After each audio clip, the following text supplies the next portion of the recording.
All beings need a doorway to enter into us. All beings.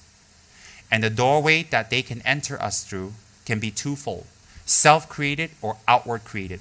Outward created means someone does black magic or a spell on you and they make them follow you or do things to you. The second way is when we invoke them ourselves openly.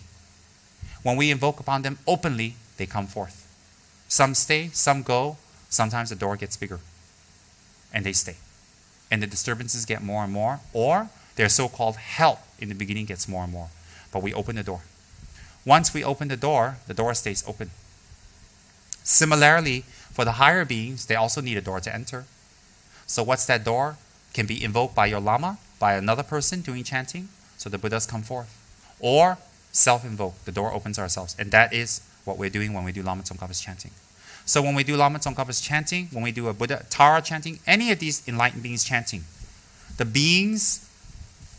other beings that are around will be highly disturbed and highly unhappy. They feel threatened.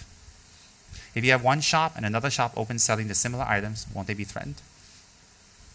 Of course they'll be threatened. So if you have an enlightened being coming, those lower beings will feel threatened because they have the karma to be threatened because they're evil or they're negative or even if they're not negative, they're attached.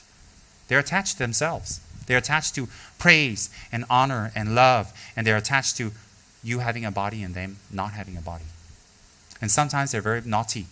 They want to enter your body. They're very naughty. Why? They're very attached to you having a body and they don't. And I'll tell you why. You can eat, you can sleep, you can engage in sexual intercourse. They cannot, and they're attached to that. You read the scriptures. They're attached to sexual intercourse and food and touch.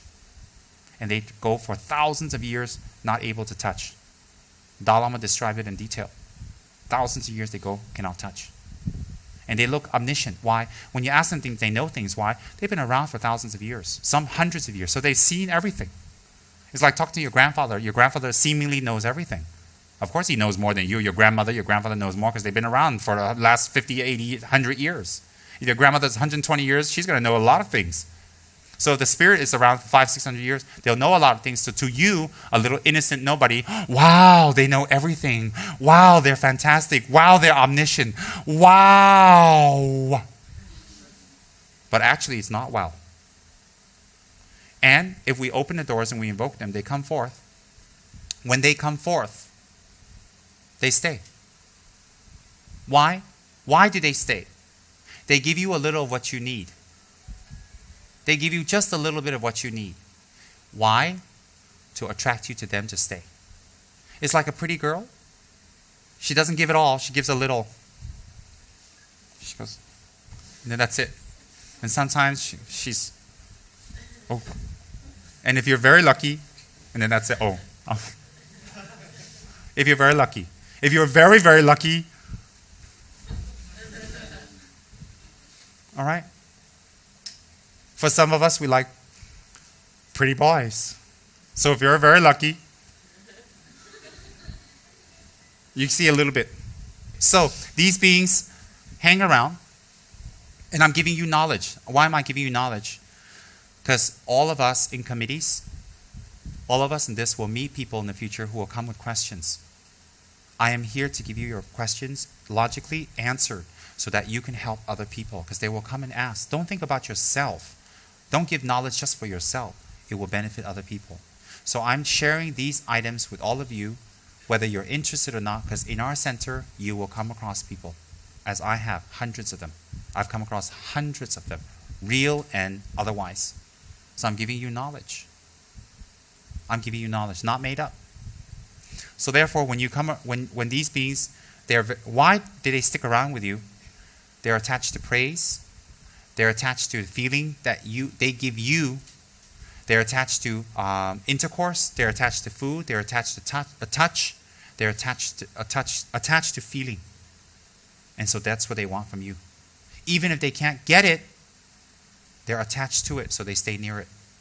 Example? A person who's on a diet who just looks at the buffet. They can't have it, they just hang around.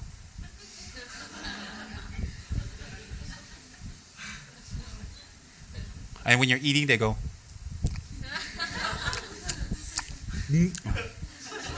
That's right. So they're attached to, they hang around. You think, what's the point? What is the point? Exactly, what is the point? And so, similarly, when we invoke upon them in any way, when we invoke upon them, they will come. And they will come forth. Some of us are more sensitive.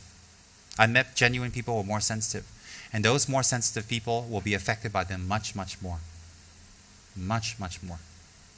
So therefore, when we open the doorway for something holy and enlightened, they feel very uncomfortable, they feel threatened.